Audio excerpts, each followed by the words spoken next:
Shabbat Shalom, everybody, and you are welcome to the Shabbat. What's about is known as Parshas Naso. Parshas Naso is what we are going to discuss about this morning. Means to take or taking or to rise up. To rise up, to lift up the head or to count. Okay? That is what we are going to discuss about this morning. And I subtitle the parasha of this morning as Birkat Kohanim. That is the blessing of the Kohanim. The Kohanim blessing. The blessing of the priest. Whenever we finish our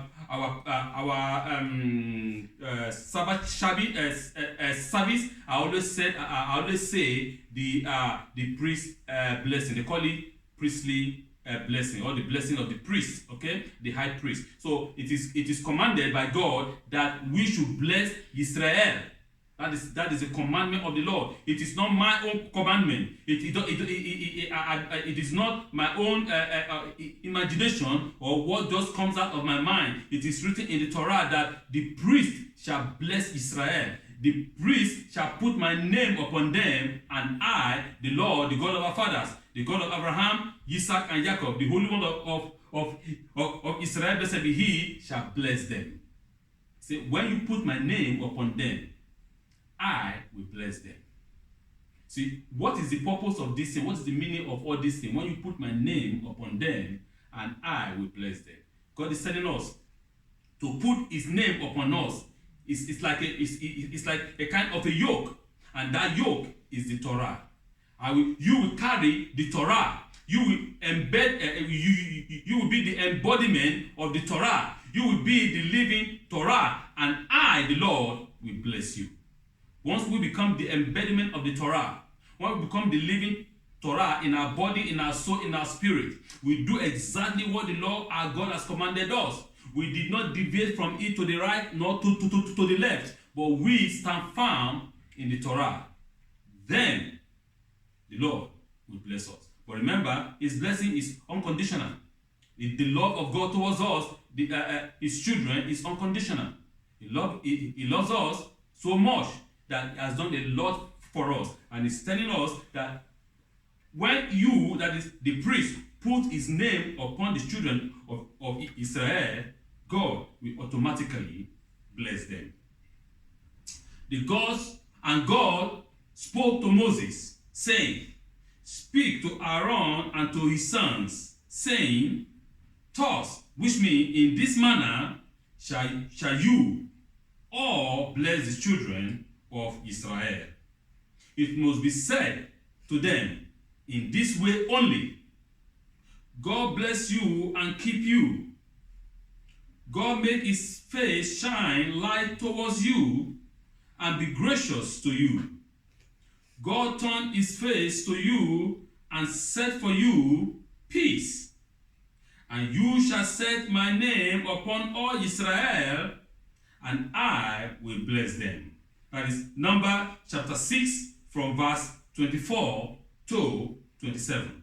I want to speak on that particular, these verses. This from chapter 6, Numbers chapter 6, verse 24 to 27. I want to speak basically on that. That will be my basic point this morning.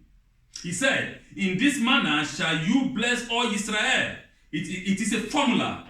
That's what I'm trying to tell us. This is the formula of blessing. This is how you will pronounce this blessing upon them. It is not your own imagination. It is not. It doesn't depend upon the priest. It doesn't depend upon what the priest believe or what the priest think in his mind. But you shall do this formula. You shall say this formula, and after saying this formula, you will place my name upon them. And after placing my name upon them, I will bless them. It's as simple as that. It's not hard. It is not complicated. He said, "You will pronounce this word as I have commanded you." This particular word, in this way only, not in another way, not in another form. You cannot say you want to change the formula. No. The way I have given you this formula, that way directly, not turn to the right, not to the left, but exactly the way I have told you, that I have commanded you, that do the same thing. Just say it, and I will do what? I will bless them. God conferred upon Aaron and his sons the duty to bless the whole nation of Israel according to this set formula. In doing so, God established for us the nature, purpose, and result of bestowing blessing. How do we bestow blessing upon our own children too? That is the formula that God said we shall bestow blessing upon our children. Parents, you shall lay your hand upon your children and pronounce that blessing upon them, and it shall be so as you have pronounced. Husband shall lay his hand upon his children, upon his wife, and pronounce that blessing, and it shall be so as you have commanded. So this is what I'm saying. We, the elders of the community, we, the leaders of the community, we shall lay our hands upon the community, and we shall pronounce this word, and we shall say the name of God upon the people, and God will bless them. The priestly responsibility to bless using the Birkat Kohanim was an act of obligation on the priest, not an act of their authority. No, it's an act of an obligation. It is not an authority. The blessing was bestowed not by the action of the priest, but only as a response to a request from the people to be blessed. The blessing could be given only in the three-part formula, so that the purpose, the force, and the meaning of the blessing will remain unchanged. The force of koh-or, or in this manner only, in the introduction to blessing in verse 23, establishes a limitation on the priest, so that the blessing comes from God directly, not from any human being. Remember, there is a limitation there. The priest cannot imagine a word on his own. No. The priest cannot say, okay, you know what, I want to change this formula to this. Or I think this I can change the phrase. Let the phrase be like this. No. It has to be exactly as God has commanded. And we saw what God has commanded. This manner, this way, you shall bless them. So it is not an act of authority. No. It is not my ego. I want to, it is my authority. I can withhold that blessing if I don't want to give it. No. It is an act of obligation. It is your service. You have to say it, even if you like it or not. It is an obligation for the priest, for the high priest, to bless the people. And you have to bless them according to this way, according to the formula that God has given. So, by this, we have to understand, then the priest understand that it is not me that is blessing the people, but the Holy One, blessed be He. It is not human being that is blessing you, but the Holy One, blessed be He. As He said that all things that a man has is given to him from above. Remember, everything that we have, it is not ours, it's given from above. It is God that bestows upon us all things. It is God that gives you life. It is God that gives you the energy. It is God that gives you air that you breathe. It is God that gives us the sun, the moon, the star, the water, the rain. Right? It is God that gives us everything that we can ever imagine. It is not ours. It is not that, oh, I am righteous. It is not because, you know what, I work hard. No, it's not. You are not saying it's because, oh, you know what, I did all these things that God has commanded me. No. It is not by your power, neither by your might, but by the grace of the Holy One, blessed be He, that has bestowed upon us all these things. So, what I'm saying that Israel understand, and Israel know that it is not man that is blessing me, but God. Because man can say, you know what, I don't want to bless you. I want, because you did something wrong, I want to withhold my blessing. No. It is an act of an obligation. You have to do it. That is your service. And that is why you are a Kohen. The fixed pattern, understand, it is fixed. It's not wobbling. It's not a wobbling blessing. It's fixed. It's fixed. Okay? The fixed pattern of the priestly blessing also ensure that the effect of the blessing did not depend on the unique talent or personal limitation of an individual priest. This followed the principle that when serving at the altar or before the ark, the priest must be absent of his unique personality or ego, so that his own personality issue do not become an impediment or the fulfillment of the spiritual purpose of that ceremony. I repeat again, it is a fixed pattern. It is not wobbling. It's fixed. It's a formula. Right? You don't need to calculate it again. God has already calculated it, and God has already given you the final answer. Just like Einstein, right, or Einstein said, E equal mc squared. Einstein has calculated everything. Okay, this is the end of the formula. E equal mc squared. And so what can we get from this? We can get a lot of things. We can derive a lot of things. We can derive nuclear energy from this, either peacefully or to fight war. So it depends, everything is balanced. We can use nuclear energy to generate electricity, right? That give us light, give us all kinds of things. You can charge your car, charge your iPhone, make your house to be warm in the winter, do all kinds of things with it. And you can use the same formula for destruction. It depends on you. You see, it is not God. It depends on man, not God. So, but God has given us that formula. Okay, you use it to the best of your ability, what you want to do with it. Okay, so the same thing here.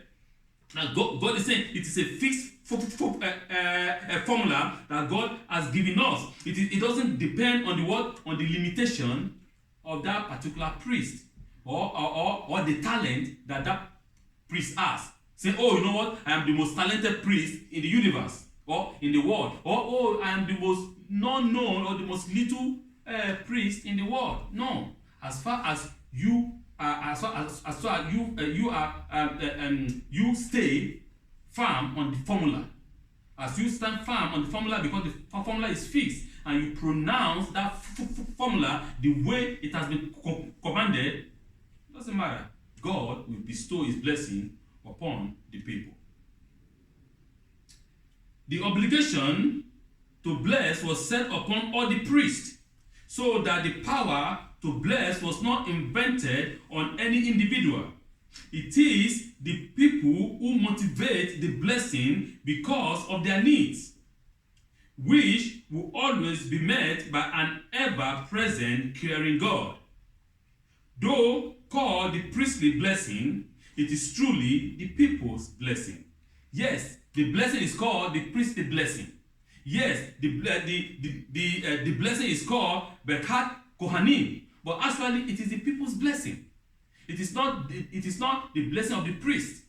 It is God's blessing. It is God that gave us that formula, fixed one, that you will pronounce upon the people, you will put the name of God upon them, and God will automatically bless them. So it is not the work of the priest. Neither is it his popularity or his fame. No, it is what God had said. This blessing, we are going to now go into it and see it in threefold. This blessing consists of three parts. So we are going to see these three parts that consist of this blessing. This threefold blessing has clearly stated goal. Its goals are stated very clearly in the blessing. To set the name of God upon the people, so they will become blessed by bearing it. The priest, his job is to set the name of God before the people, to put the name of God upon them, and the people, by bearing, the name of bear, to carry, to bear, to carry, to enclose in the name of God upon them. Then, because the name of God is upon them, they are automatically blessed. Remember, the name of God is what? Is favor. The name of God is favor. Favor meaning that you will find favor in the sight of every person. Whatsoever you ask will be given you, because God has favored you. Just like what happened in Israel, when God said, "Go ask the Egyptian whatsoever you want," they will give it unto you. They will never say no, because Moshe Rabbeinu has set the name of God upon the people. So the name of God it comprises of all the blessings of life, all the areas of life, health, healing, peace, joy, all those things is consist in the name of God. So when you put the name of God upon them, they wear that name, right? Embodiment of that name. Israel is the embodiment of the name of the Holy One, blessed be He. So when they become the embodiment of that name, they will, anywhere they go, anywhere they step, whatever they touch shall prosper, because the name of God is upon them. So, and they, that means the priest, and they, the priest, will set my name upon all Israel, which means that in doing so, I shall bless them. Verse 27. Automatically, or automatic and unconditional, there is no condition there, I will bless them. Once they place my name upon them, no condition, automatically, I'm blessing them. This unconditional blessing is the unique gift of a compassionate and a involved divine presence. Remember that God is always involved in our life. God is always involved in whatsoever we do. God is always involved in our spiritual, physical, material, financial, health, in all areas of our life. God is always involved, and He wants us to prosper in all areas of life. So if we as His children, of God, receive, and we are by our willing, are willing to do what? To accept and wear the name of God, then we shall be blessed. And what is the purpose, and what is it that you, when you wear the name of God, that you have to do? And that is being a person who is actually a man, a woman, a boy, a girl, a person that is an embodiment of the Torah. When you begin to do what is right, when you begin to do what is just, when you begin to do what does not contradict the Torah, I mean the Torah of Moshe, because in this world that we have different kinds of Torahs now. Okay, I call them Torahs. You know, many people tell you, oh, don't bother about that, you can do this. Don't bother about that, you can do that. When it is clearly written in the Torah, thou shalt not do this. But some rabbis that I know, that I've seen or I've heard, will tell you, oh, everything is about love. Don't worry about that. You can do whatever you want to do. Where is it written in the Torah that you can do whatever you want to do? I can't get it.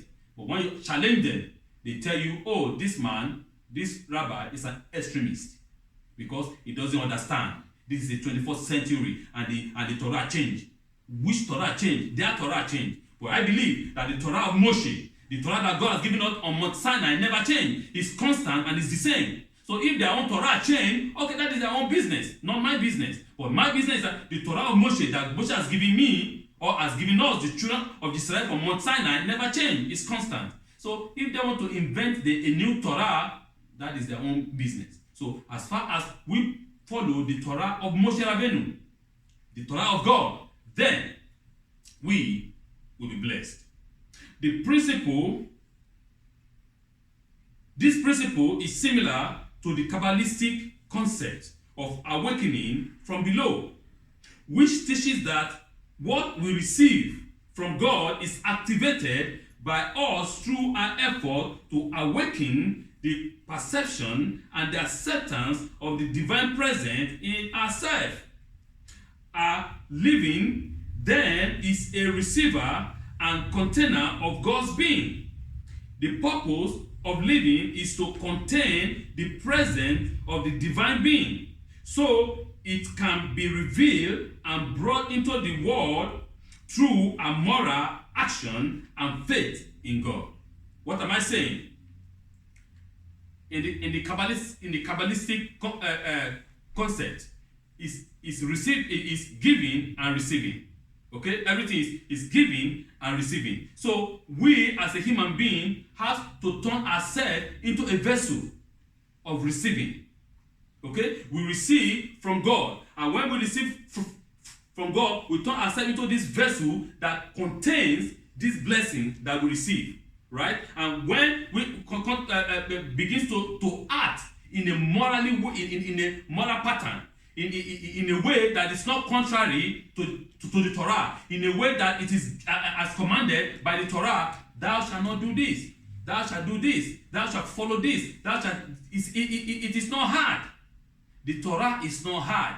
We human beings makes it hard. We put into it what God has not commanded. We put all kinds of jargons. We put all kinds of loads, and then the Torah becomes cumbersome upon the people. The people cannot what? Cannot rise up upright. The people back become like this and act back. When God said a man is created upright, you shall be upright before the Lord thy God. What does that mean? You have to do justice before the Lord thy God. You have to do what is right and what is good before the Lord thy God. You are not created like this. You are not a monkey. You are not a chimpanzee, for God's sake. You are not a gorilla. You are created an upright being to stand erect before the Lord thy God.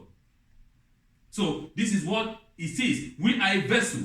We have to be able to contain this blessing, and this blessing that will flow, because this blessing flow from the throne of the Holy One. Blessed be He.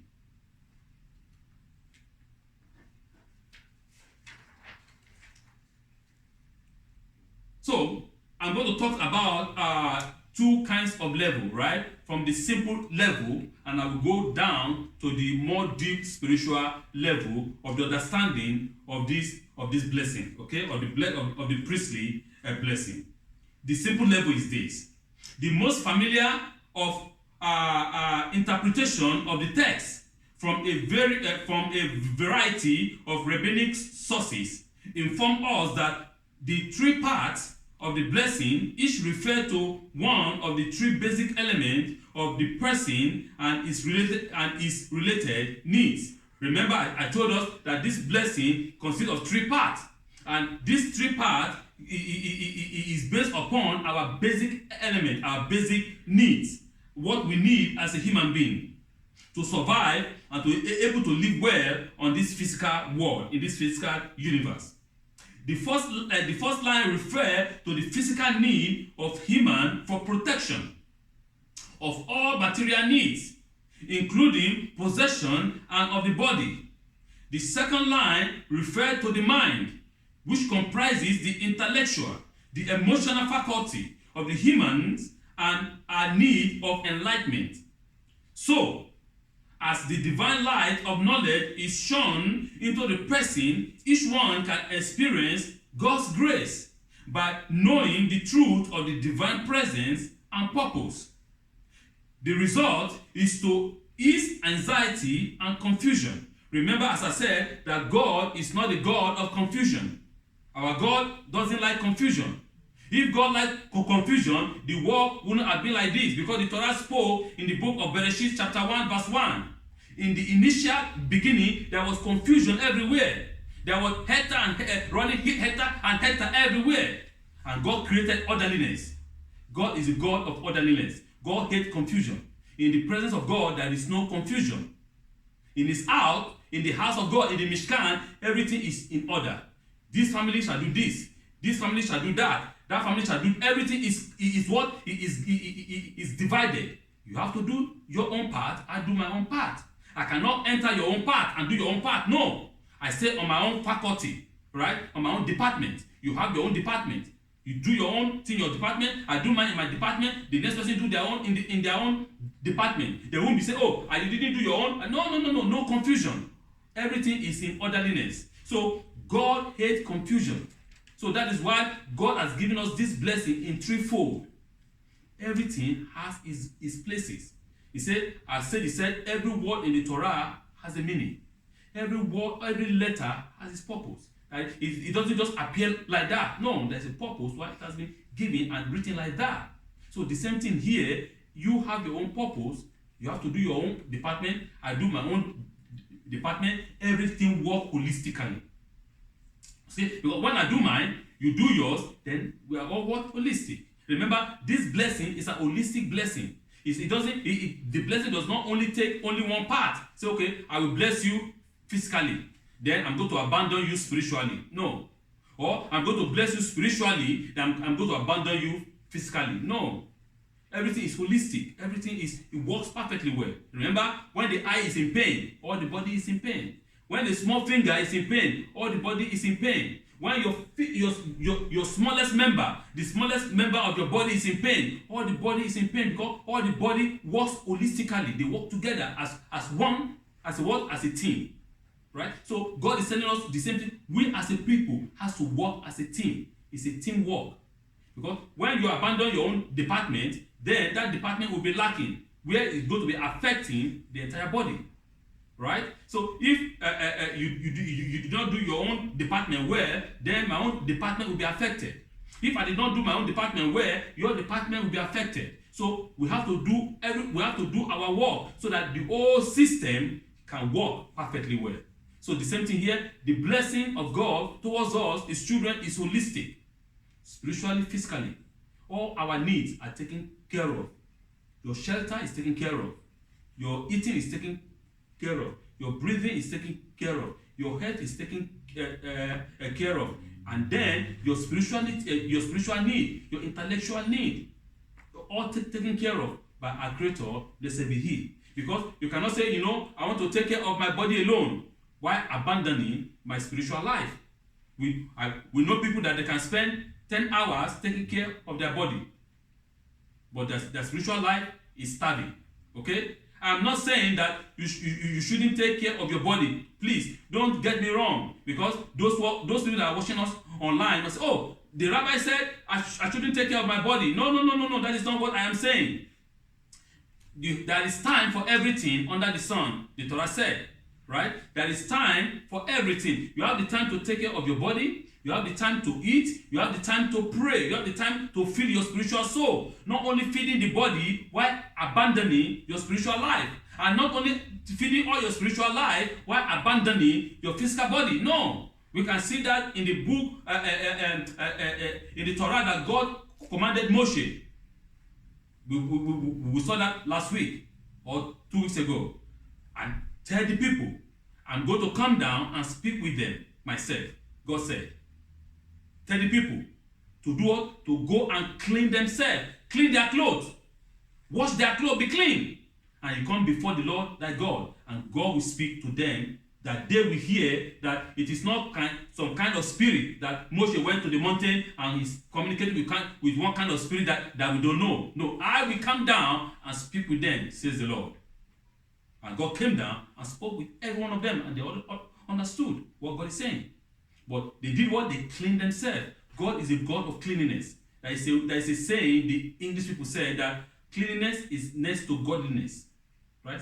Cleanliness is next to godliness. That means when you are clean, when you take care of yourself, then you are closer, right, to godliness, to what is good, to what is right, to what is just.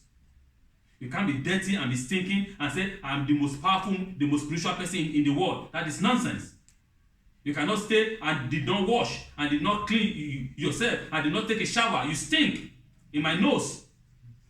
You have to take care of yourself. You have to be clean, right? God is saying, all of us, Kohen Gadol cannot say, okay, I did not take a shower and coming before the Lord to offer offering. God will consume him with fire because it stink. You have to clean yourself, be neat, And the same thing here now. I'm saying that once you do that, then you can balance that with your what? With your spiritual life. Your spiritual life is taken care of. Your physical life is taken care of. Everything is balanced. But you cannot allow the physical life to overpower the spiritual life, or the spiritual life to overpower the physical life. Or both has to be what? Has to be balanced.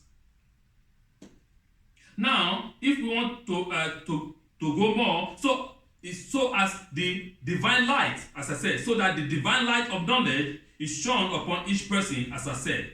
The last line refers to the spiritual need of humanity. As God turned God's face to you, so that there is an intimate experience of God caring presence. All needs are met, and one comes to the state of shalom. And once all these states, all these departments are met, when all these needs are met, then you come to a particular state.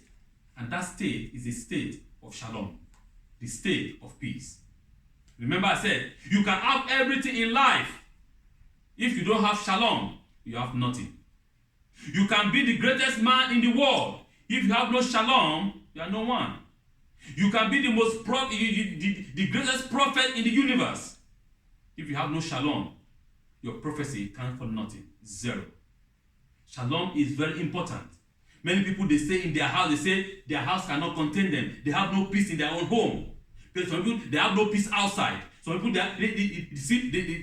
they'll come and say, oh, this thing is pursuing after me. That was pursuing after me. Everybody is pursuing after them.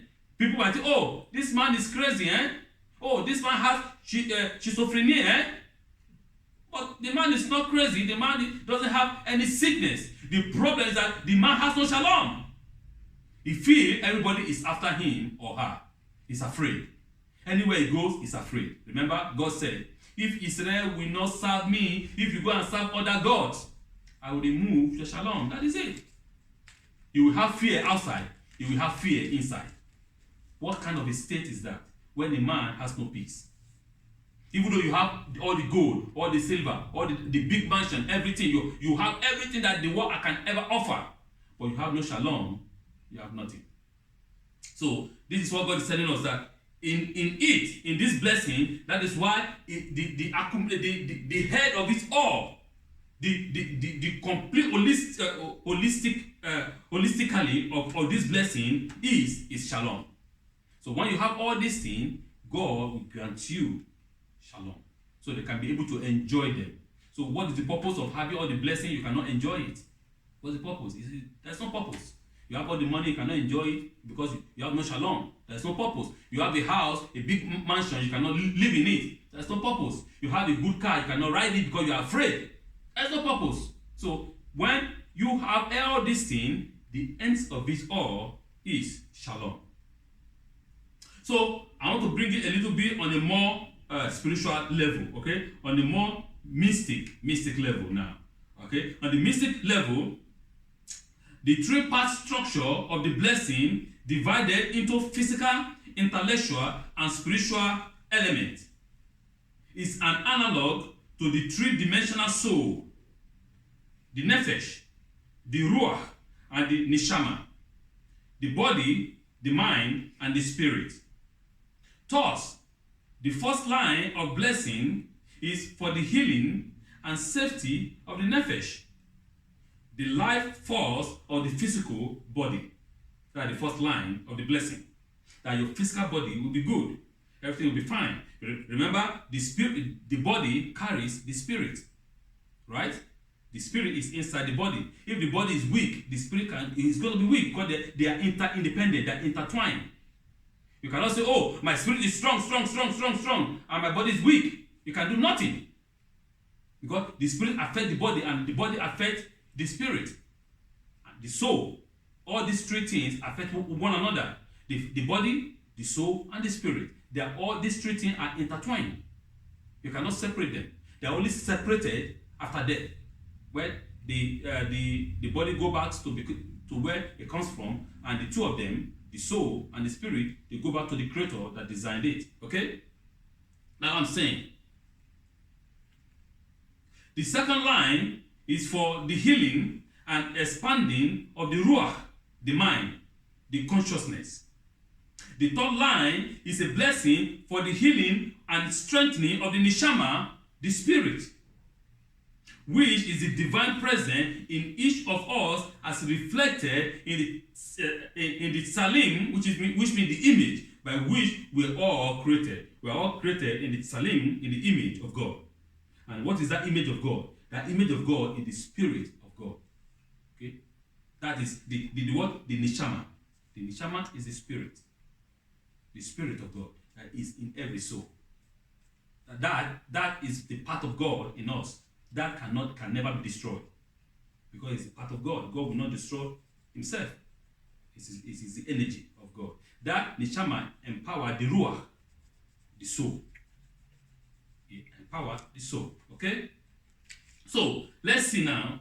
So, they're saying that the final goal of the blessing is for humanity to find shalom. That is it. At the end of all these things, what do you need? Shalom. It's a synergy.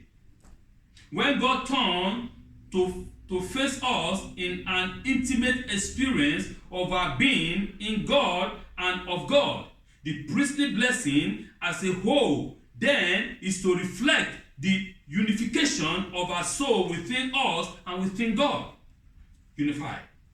Remember that God is one. He said, on that day, well, there's a song that we always sing. On that day, the name of God shall be one, and everything shall be one. On that day, He's going to unify us together with our Creator, our God. So it's a unity. So when we have this, we are going to have complete rest, complete peace, complete shalom. So that is what this blessing consists. This can be illustrated in the simple but beautiful gematria, which means the spiritual mathematics of the blessing. The first line, I explain again. The first line contains 3 words. And what are these words? The first line contains 3 words. The second line contains 5 words. And the third line contains 7 words. Totally 15 in total. Okay? The number 15 is equivalent to the Hebrew letter Yud and He, which spell out the name of God. The name of God is spelled out with these 2 letters, Yud and He. Okay? Thus, we are unified body, mind, and spirit in God through the priestly blessing. So, this priestly blessing unifies us together with our Creator. He said, you shall put my name in them, and I shall bless them. See, the name of God is spelled by these letters. See, the Yud and He. That when you place my name upon them, automatically I bless them. It's not hard, it's simple. So we as a priest, we as a leader, you as a father, you as a mother, you have to be able to pronounce this word upon your children, upon your grandchildren, upon your great-grandchildren, upon the community. And when we begin to pronounce this blessing upon the community, you see growth, you see blessing, you see prosperity, spiritually, physically, materially, financially, in all areas of our life, because we have placed the name of God upon us, and God will continue to bless us automatically. At another level, the blessing is meant to keep us deeper into the experience of the unification by the merging of our being into the greater structure of all existence. Remember that man is not alone. We have to merge ourselves with other existence, the world. In the Shefirot, we have 10 words, right? We have to be able to embed ourselves in this world. It's so holistic. If you look at the Shefirot is like the tree of life, right? It's in form of a tree of life, which is the Torah. So we have to be able to embed ourselves together. It's holistic. You can't just separate yourself. And that is, I keep on saying, that is the problem that we are facing in our present day world.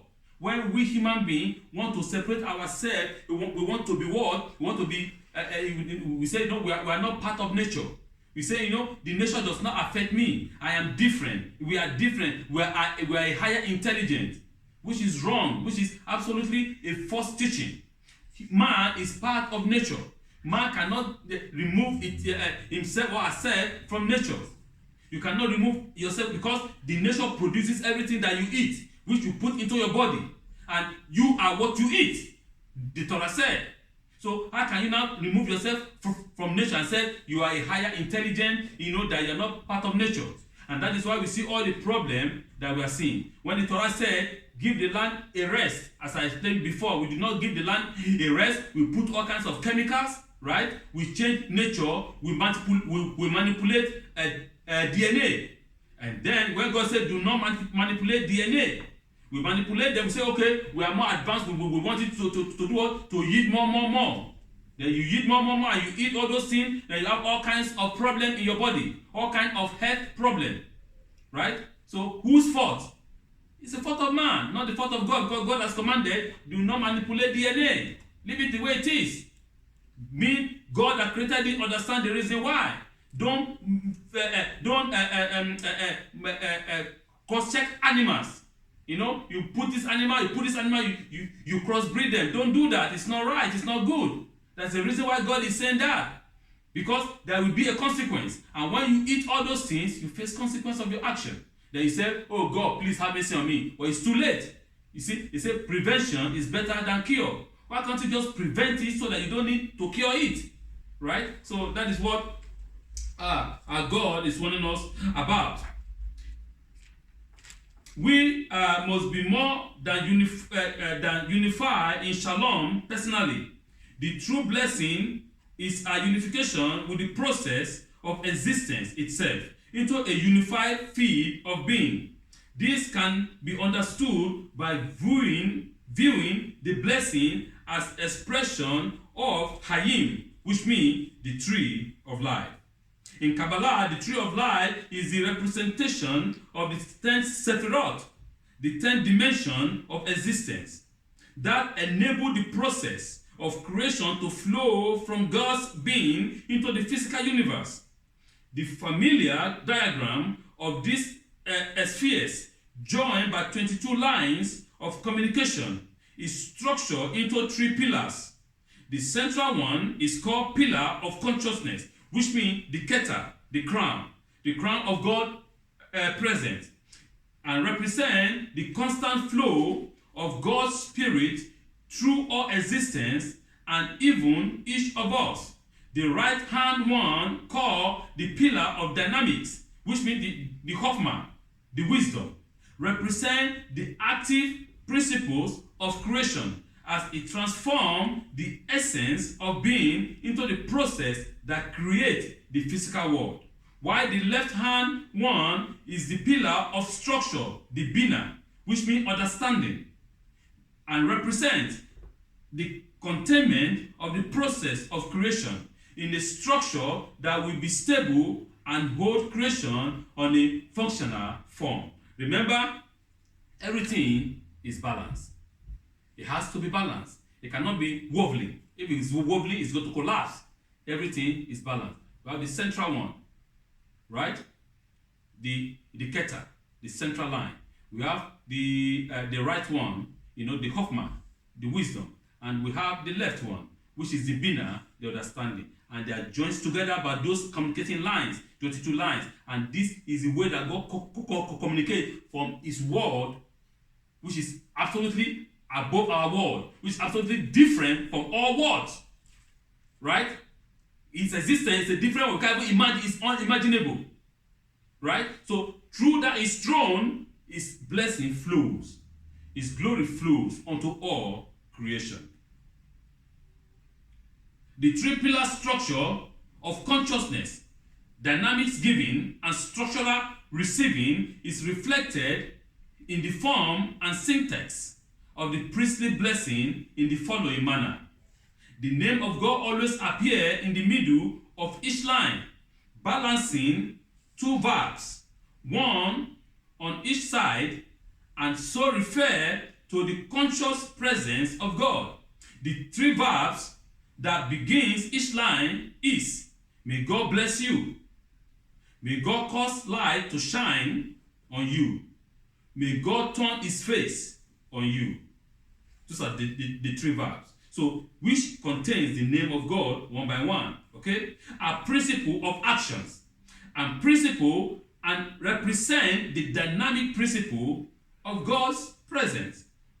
The 3 verbs at the end of each line. We have 3 verbs at the beginning of each line. And we have 3 verbs at the end of each line. Okay? The 3 verbs at the end of each line, which means 1, guide you. 2, be gracious to you. And 3, set peace for you, are all receiving actions and establish stability and structure to contain the action of the blessing. So, to break it down in a simple form, right? This is the action of giving and the actions of receiving.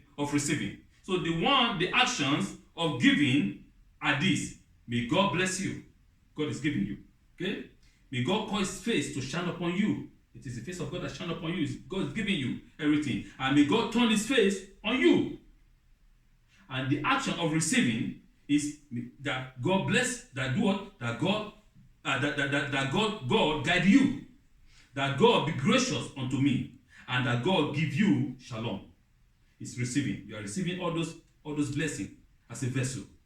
Okay? So it's God that is giving you all these things. It's an action of receiving to stabilize that the two sides has to be balanced, has to be stable. So as God blesses you and God enlightens you and God turns his face on you, these actions are transformed into the structure that can contain this blessing that God is giving you. Okay? This action, okay, as God is giving you, its result are being one, to be kept safe, giving grace and establishing peace.